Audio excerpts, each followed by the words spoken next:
पत्नी, कोण कुणाचा मुलगा, कुठपर्यंत म्हणतात ऐका, हे जे धन जे काही तुम्हाला दिसते, हे पशु धन आदी जे काही जागच्या जागी राहते, पत्नी दरवाजापर्यंत आणि मुलगा स्मशानापर्यंत, आणि तुमचे जे कर्म आहेत तेच बस तुमच्या सोबत जातात, आणि ते जर चांगले आहेत तर तेच कर्म तुम्हाला घेऊन जातात सरळ देवापर्यंत. आणि मग या सगळ्या गोष्टीमध्ये आपण विसरून जातो की आपलं वास्तविक कर्म काय आहे. मग वास्तविक कर्म कधी करतच नाही, म्हणून आयुष्य असं सरकून जातं. पुनरपि जननम पुनरपि मरणम पुनरपि जननी जठरे शयनम इह संसारे बहुदुस्तारे इह संसारे बहुदुस्तारे कृपया पारे पाहि मुरारे कृपया पारे पाहि मुरारे. हे देवा, हे भगवंता, कृपा कर आणि मला तारून दे. आणि हा उपदेश साधू आपल्याला देतात. या ग्रंथाचं नाव काही मोह मुद्गर, मुद्गर म्हणजे कुऱ्हाड बरं का. कुऱ्हाडीला संस्कृतमध्ये मुद्गर असं म्हणतात. आणि ही अशी कुऱ्हाड आहे ज्या कुऱ्हाडीचा घाव घातल्याबरोबर त्या व्यक्तीचा मोहासोबत असलेलं, या संसारामध्ये असलेल्या व्यक्ती वस्तू विषयासोबत असलेलं बंधन तुटून जातं, पाश संपून जातो. म्हणून हे मोह मुद्गर ऐकलं पाहिजे. हे कसं शक्य आहे? संतांच्या संगतीशिवाय का? म्हणून संतांची संगती जी सगळ्या जीवाला पवित्र करणारी आहे, परंतु संगती केली पाहिजे बरं का. लोक म्हणतात की दुसऱ्याचं कल्याण झालं, त्याचं कल्याण झालं, पण आमचं कल्याण काही केलं नाही. पण आपण कुठे आहोत याचा विचार केला पाहिजे ना महाराज. जसं आता थंडीचे दिवस आहेत, सकाळी सकाळी माणसाला शेकण्याकरता शेकोटी लागते, बरोबर आहे ना. शेकोटी माहिती आहे तुम्हाला सगळ्यांना. मग शेकोटी ह्या चौकात लावली आणि शेकायला तुम्ही त्या चौकात जाऊन बसले. असं करून बोला, तुम्हाला अग्नीचा ताप मिळणार आहे का? आणि वरून म्हणायचं बघा, ही अशी कशी अग्नी आहे, मला गरमच करत नाही. त्या अग्नीचा काय दोष आहे महाराज? तुम्ही जर अग्नी एकीकडे लावली, जाऊन बसले दुसरीकडे, तर असं असताना ती अग्नी आपलं काही करू शकत नाही. त्याच्याकरता अग्नीच्या जवळ जाऊन बसावं लागेल ना. याला म्हणतात सानिध्य. संत तुमचं भलं करतील, परंतु घरीच बसून राहिले तर काय भलं करणारे महाराज. कीर्तनकारांनी इथं कीर्तन सांगावं, तुम्हाला वाटेल आमच्या घरी येऊन सांगावं. हे कसं शक्य आहे? एवढा सुंदर आयोजन आहे, एवढं सुंदर व्यवस्था सगळी आहे, छान छान माईक लागलेले आहेत. अशा स्थितीमध्ये आपल्याला जर कीर्तन श्रवण करण्याची जिज्ञासा अंतःकरणात येत नसेल तर समजायचं सगळ्यात कुठलं तरी मोठं पाप आज उदयाला आलंय. आणि कुठलं तरी पाप आहे म्हणून सत्संग मिळत नाही, नाहीतर कुठलं तरी पुण्य आहे जे की आज आपल्याला सत्संग घडवून देतंय. बहुत सुकृताची जोडी म्हणून विठ्ठली आवडी.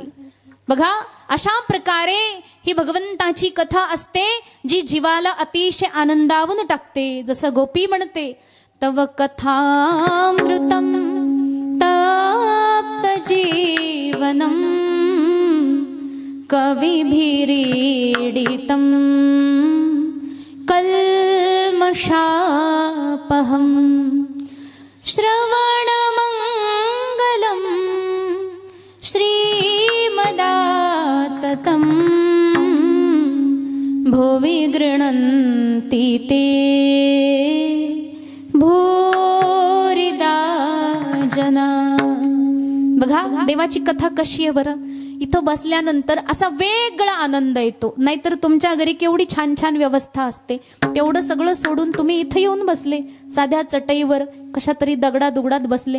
हे कशा करता? कारण की ते सुख घरी नाही जे इथं आहे. काय आहे सुख?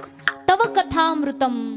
गोपी म्हणते, भगवंता तुझी कथा असं अमृत आहे जे अमृत कानावर पडल्यानंतर जीवन आनंदावून जातं. जसं दिवसभर कडक अशा उन्हामध्ये तापलेली पृथ्वी संध्याकाळी रात्र झाल्यानंतर चंद्राच्या कोमल किरणांनी आनंदावून जाते, अगदी त्याचप्रमाणे संसाराच्या दुःखामधून सगळीकडून होरपळून निघालेला जीव जेव्हा देवाच्या कथेत येऊन बसतो तो आनंदावून जातो की आहा, अरे खरा आनंद इथे आहे आणि मी कुठे भटकत होतो. आणि मग या जीवाला वास्तविक आनंद मिळवून देणारे संत कारण की त्यांना मिळालं ना आनंद. मग असे पवित्र आहेत हे संत. बरं, संत नुसते पवित्र आहेत का? आणखी एक शब्द वापरला, अतिशय गुह्यतम असा अर्थ या शब्दाचा आहे की हे संत केवळ पवित्र नाही, हे सोवळी सुद्धा आहेत. सोवळी शब्दाचा अर्थ काय होतो? काही लोक म्हणतील की पवित्र सोवळं नेसत असतील म्हणून त्याला सोवळी असं म्हणायचं. अजिबात नाही. सोवळं आणि सोवळी याचा काही एक संबंध नाही. बघा, या सोवळी शब्दाच्या अर्थाकरता तुकोबारायांच्या पूर्ण गाथेला वाचावं लागेल की सोवळी शब्दाचा अर्थ महाराजांनी कुठे कसा कसा लावलेला आहे.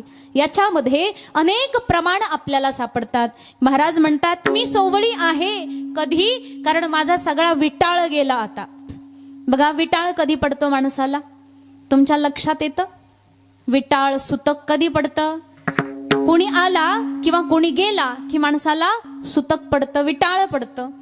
म्हणजे अर्थात काय? कोणाचा जन्म झाला किंवा कोणाचं मरण झालं तर या दोन्ही प्रसंगामध्ये माणसाला विटाळ असतो. महाराज म्हणतात माझा जन्माचा विटाळ गेला. म्हणजे काय? बघा ना, मी जन्म घेतो ना मी मरतो, दोन्ही गोष्टी माझ्या चुकल्या. म्हणजे मी विटाळ मुक्त, त्या ठिकाणी विटाळ मुक्त झालो. आणि विटाळ मुक्त होणं म्हणजेच सोवळी आहे.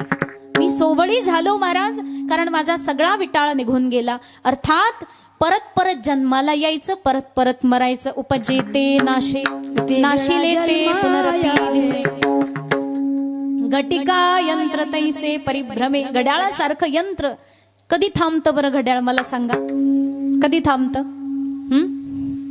कधी थांबतं? कधी? सेल, अच्छा, माझ्या पण घड्याळाचं सेल संपलं पण ते थांबलं नाही महाराज, तरी जागीच टुकटुक करत बसलं, नाही का? तुम्ही पाहिलंय कधी? घड्याळाचं सेल जरी संपलं तरी ते जागी टक टक टक टक करत बसतं. मग कधी थांबतं? जेव्हा घड्याळातलं सेल काढून फेकून देऊ ना, तेव्हा घड्याळ थांबतं एकाच जागी. तसं घड्याळासारखं हे यंत्र आपलं चाललेलं आहे आणि हे कधीच थांबत नाही. जोपर्यंत आपण कर्माची चार्जिंग करत राहतो तोपर्यंत यायचं जायचं. जातस्यहि ध्रुवो मृत्यू ध्रुवम जन्म मृतस्य च. आलेला जाणार, गेलेला परत येणार, हे जे चक्र चाललेलं आहे याला पूर्णविराम कधी नाहीच. आणि ज्या साधूचा हा पूर्णविराम झालेला आहे, म्हणजे जन्माला यायचं आणि परत परत मरायचं, हा भाव, हा विषयच संपलेला आहे ज्यांचा, त्यांना सोवळी असं म्हणतात. बरं, एवढंच नाही बरं का, तुकाराम महाराज म्हणतात तुका झाला सोवळा देवा अंगीकार केला. बघा, तुकोबाराय म्हणतात की तुकाराम आता सोवळा झाला. तुकोबा, तू आता सोवळा झाला कारण की तुला देवानं अंगीकार केलेलं आहे, देवानं तुला स्वीकारलेलं आहे. देवानं आपल्याला स्वीकारणं म्हणजे काय असतं बरं?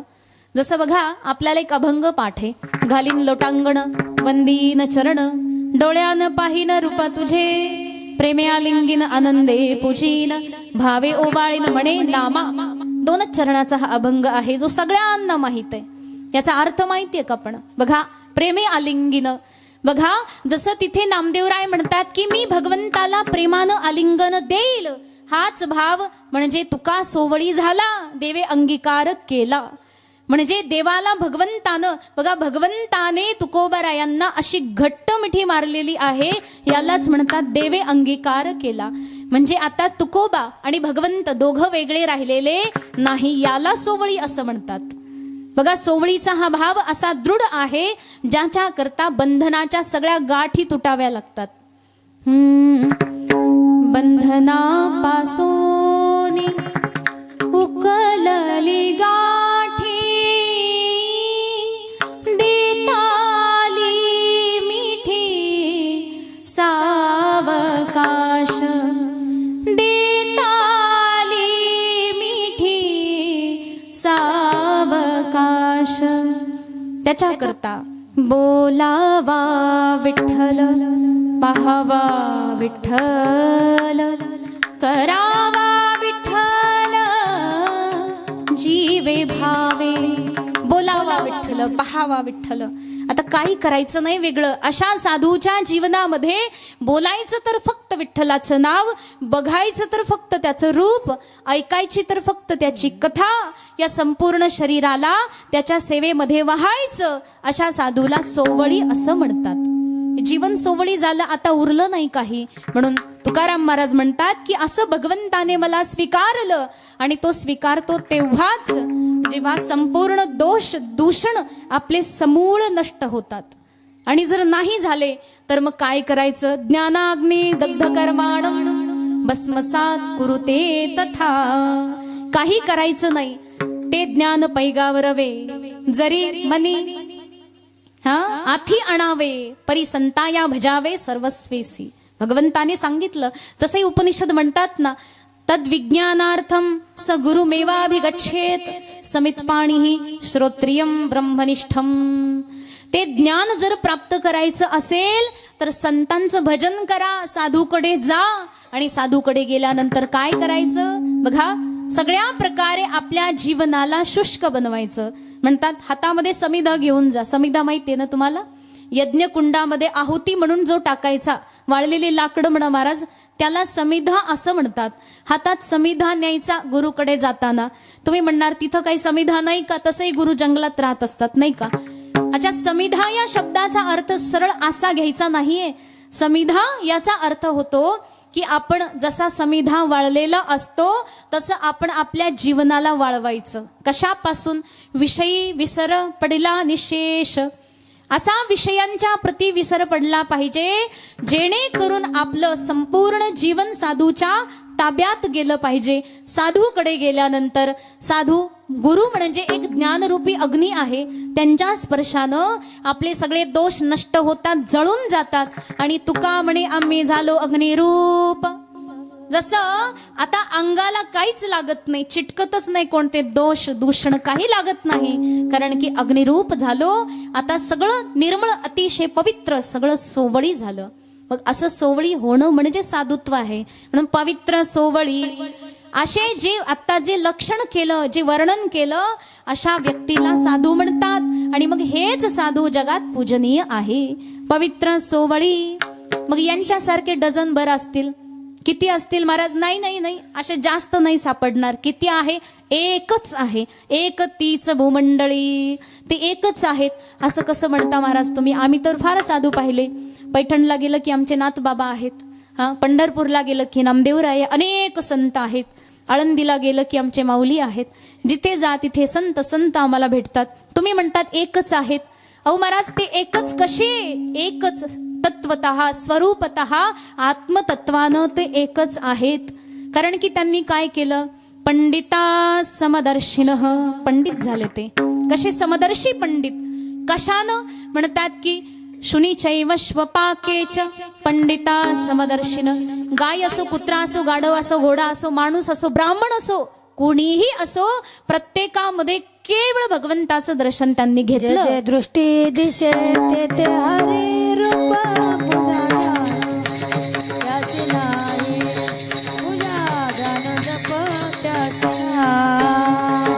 दृष्टी देते हरी रूप पूजा जाण तपतसी नाही, पूजा जाण तपतसी नाही. जे जे दृष्टी दिसे, दृष्टीला जे काय दिसतंय ते सगळं हरिरूप आहे. ईशावास्यमिदगम सर्वम यत्किंच जगत्याम जगत. या विश्वामध्ये जे काही चर अचर स्थावर जंगम आपल्याला दिसतंय, हे सगळं अंतर्बाह्य परमात्म्यानं व्याप्त केलंय. जसं आता ही फुलाची माळ आहे, बरोबर आहे ना? फुलाचा हार दिसतोय तुम्हाला सगळ्यांना. काय दिसतंय त्याच्यामध्ये तुम्हाला? फुलं दिसतात ना? मग फुलं घेऊन टाकले. आमचा दोरा आम्ही काढून घेतला तर त्या फुलाला माळ म्हणता येईल का? नाही ना. मग तो दोरा त्याच्यामध्ये आहे म्हणून ती माळ आहे. परंतु दोरा दिसतोय का? दोरा नाही दिसत. बघा महाराज, पण दोऱ्याचं अस्तित्व आहे म्हणून ती माळ आहे. आणि दोरा काढून घेतला तर त्याला माळ म्हणता येत नाही. तशी दुर्दशा आपली आहे. भगवंत आहे म्हणून आपण आहोत, पण तो दिसत नाही ना. जसा दोरा दिसत नाही, भगवंत दिसत नाही, पण त्या दोऱ्याशिवाय माळेचं अस्तित्व नाही, तद्वत परमात्म्याशिवाय आपलं अस्तित्व नाही. जसं एखाद्या पडद्यावरती चित्र काढलं आणि तो पडदा तुमच्या समोर आणून ठेवला, म्हणे बघा, मग तुम्ही काय बघणार? बोला, काय बघणार? चित्र बघणार ना. मग तुमचं चित्र तुम्ही बघत राहा, आम्ही आमचा पडदा काढून घेऊन जातो. चालेल का?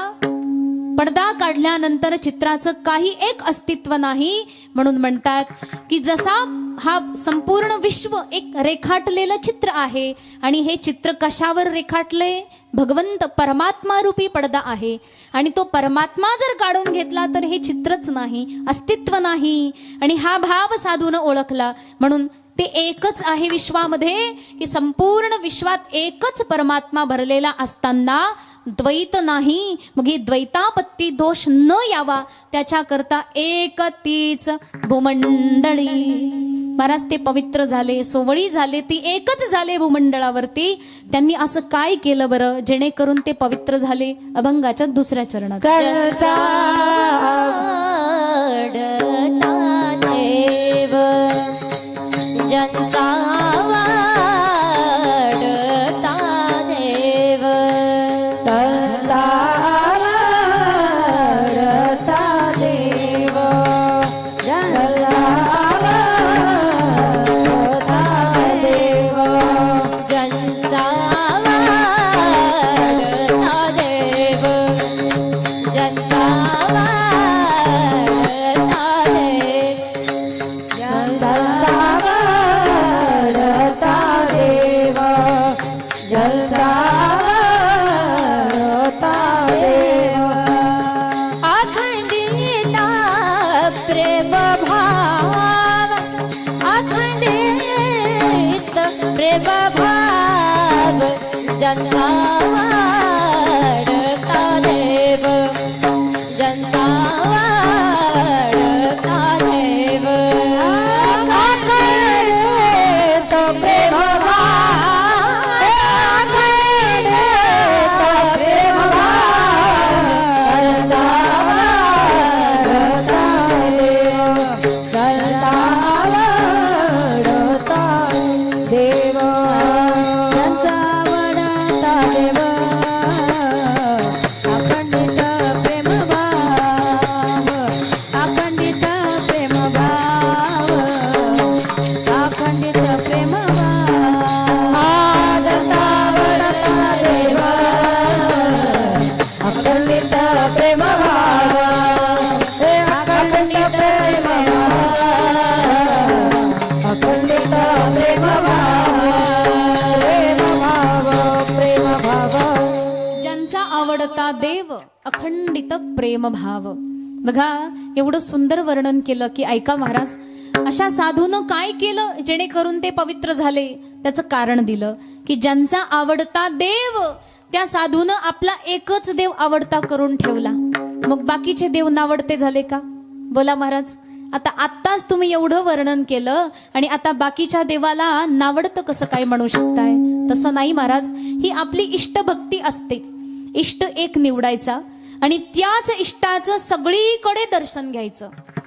जसं समर्थ रामदास स्वामी महाराज पंढरपुरामध्ये भगवंताच्या दर्शनाकरता गेले आणि दर्शन घ्यायला जाणार तेवढ्यात त्यांनी बघितलं आणि जसं पाहिलं तसं संवाद करू लागले देवासोबत. काय म्हणतात? अरे देवा, अरे रामा, तू इथे कसा काय बरं? बरं हे दोन्ही हात कमरेवरती कशा करता ठेवले? तुझं धनुष्यबाण कुठं गेलं आणि माझी आई कुठं आहे? एवढे प्रश्न समर्थ रामदास स्वामींनी पांडुरंगाला विचारले. पांडुरंगा म्हटले नाही, रामा म्हटले. बघा, पांडुरंगाच्या मध्ये रामाचंच दर्शन घेणारे समर्थ रामदास स्वामी आपल्याला हे शिकवतात की बघा असं आहे, तुम्हाला परंपरेद्वारे, ज्या आपल्या घर कुलाद्वारे, या आपल्या कुळ परंपरेद्वारे जे भगवंताची इष्टभक्ती मिळालेली आहे त्याच भगवंताला, त्याच परमात्म्याला सगळीकडे बघा, जिकडे पाहावे तिकडे चतुर्भुज गोपाळू. जर अशा प्रकारे एकच इष्टनिष्ठा असेल तर तत्काळ भगवान परमात्मा आपल्याला प्राप्त होतो. की बघा, पांडुरंगामध्येही रामाला बघितलं, कृष्णामध्येही रामाला बघितलं, निरंतर प्रत्येक ठाई ठाई परमात्म्याचं दर्शन त्यांना घडलं. म्हणून त्यांचा आवडता देव आपला तर एक देव करून घ्यावा. बघा, त्याच्याशिवाय सुखच नाही जीवाला. कारण एरती माईक दुःखाचे जनिती, हे जे काही दुःखाचं कारण आहे ते म्हणजे मायेनं बनलेल्या वस्तू, त्याला माईक असं म्हणतात.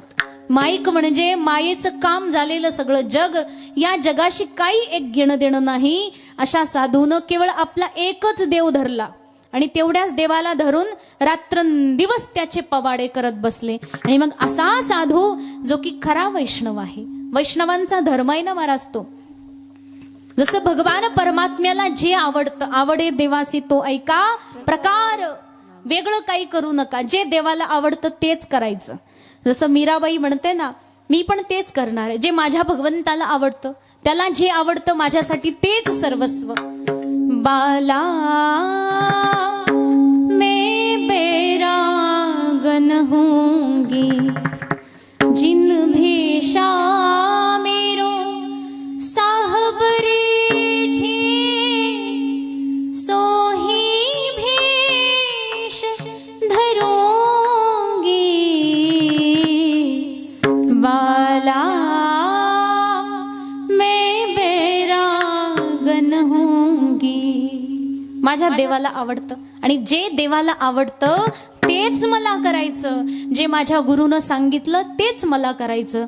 नाही तर गुरु म्हटले चालायचं पूर्वेला, तुम्ही निघाले पश्चिमेला, मग महाराज कसं कल्याण होणार. त्याच्याकरता या साधूनं केवळ आज्ञा पालन करायचं काम केलं. आज्ञा वाहून या शिरी सांगितले तेची करी, सत्तावरते मन पाळी विठ्ठलाची आन.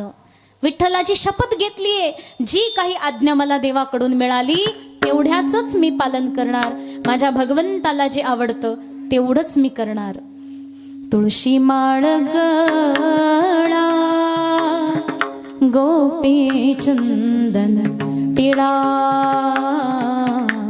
तुळशी माळ गळा गोपी चंदन टिळा. हृदयी कळवळा वैष्णवांचा, आवडे देवासी तो ऐका प्रकार. महाराज किती सुंदर बरं एक एक उदाहरण अगदी स्मरणात आणून निरंतर सातत्यानं चिंतन करण्याजोगं आहे. महाराज म्हणतात दुसरं काही करू नका, भगवंताला जे आवडतं, ज्यामध्ये तुमचं खरं कल्याण दडलेलं आहे तेवढंच काम हातामध्ये घ्या, बाकीच्या सगळ्याला मागे सारा. नाहीतर आयुष्याची दुर्दशा पाहायला कोणी येणार नाही. बघा, नको नको मना गुंतू माया जाळी, काळ आला जवळी ग्रासावया. आणि मग असा काळ जेव्हा गिळायला आलेला आहे तेव्हा कोण वाचवतं तुम्हाला. तुका म्हणे तुझं सोडविना कोणी. का चक्रपाणी वाचोनिया वाचोनिया,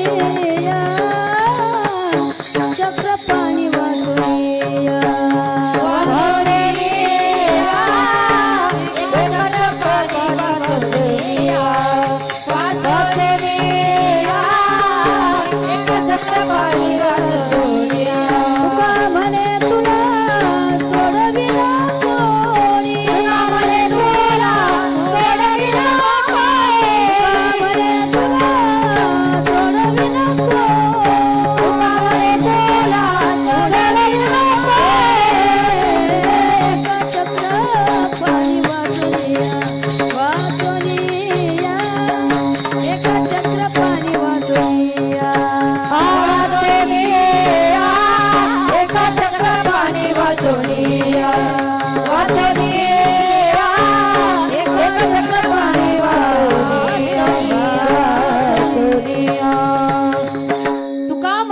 सोडविना कोणी, एका चक्र पाणी वाचोनिया.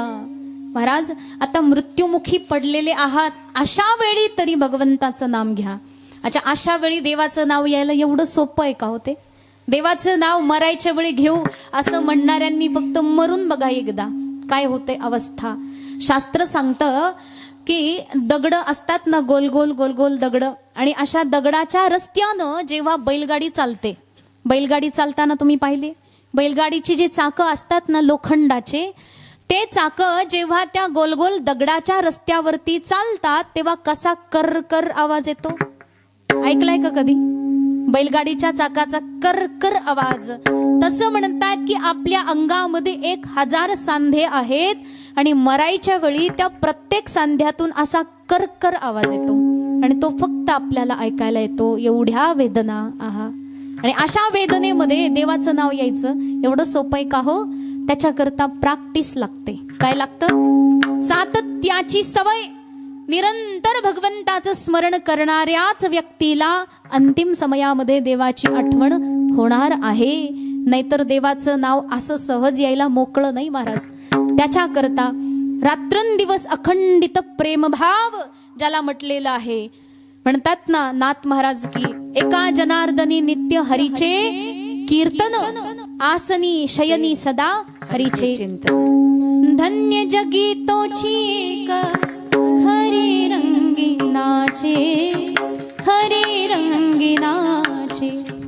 राम कृष्ण वासुदेव सदा स्मरे वाचे. धन्य जगी तोची एक हरी रंगी नाचे. मग असा साधूच जगामध्ये धन्य आहे जो रात्रंदिवस भगवंताच्या भजनामध्ये नाचतो. एकदा मी प्रश्न विचारला गुरुजींना की साधू जर भजन करता करता करता दमला तर मग आलेला थकवा काढण्याकरता तो साधू काय करतो? तेव्हा गुरुजी म्हटले असं आहे ते बाळा की विश्रांतीचा ठाव ज्याला म्हटलेलं आहे ना, विश्रांतीच तिथे आहे. म्हणतात की साधू भजन करून करून दमला की आलेला थकवा काढण्याकरता तो परत भजनच करतो. याला म्हणतात भजनानंदी अखंडित प्रेमभाव. वेगळं काही करायचंच नाही. आणि मग असं अखंड भजन करणारे साधू तीच भाग्यवंते सरती पुरती धनवित्ते. आणि मग असेच साधू वास्तविक भाग्यवंत आहेत. आणि मग अशा भाग्यवंत साधू करता भगवंत सगळं करतो. माझ्या विठोबाचा कैसा प्रेमभाव, आपणची देव होय गुरु. तो परमात्मा एवढा दयाळू आहे, चिंता करू नका. सगळं घालोनिया भार राहिलो निश्चिंती, निर्विले संती विठोबासी. तुका म्हणे घालू तयावरी भार. बाहू हा संसार देवापायी. आता काही वेगळं करायची गरज नाही. आणि मग असं आहे सगळं देवावर सोपवल्यानंतर तो सगळं वहन करतो. योगक्षेम त्यांचा जाणे जड भारी किंवा योगक्षेमम वहाम्यहम.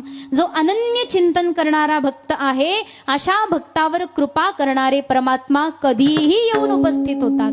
मग अशा भक्ताच्या करता काहीही असं वेगळं असह्य नाही. रात्रंदिवस भजन. विठोबा रखुमाये, विठोबा रखुमाये, विठोबा रखुमाये, विठोबा रखुमाये, विठोबा रखुमाये. टाळी वाजवा. रखुमाये, विठोबा रखुमाये, विठोबा रखुमाये, विठोबा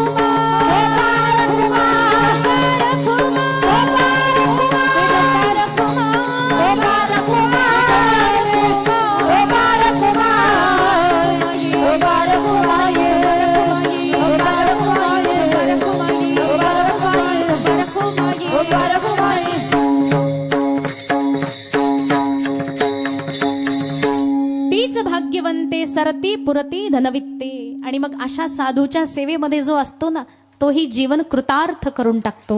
म्हणून साधूची सेवा करणं आपल्या करता अवश्यम भावी आहे. साधूचं भजन करा, साधूचं दर्शन घ्या, त्यांची सेवा करा, त्यांचं चिंतन करा. म्हणून सर्वांनी हात उंच करून एकदा छान असं भजन करायचे. निवृत्तीराया निवृत्तीराया सोपान मुक्ता बाई ज्ञान सखया.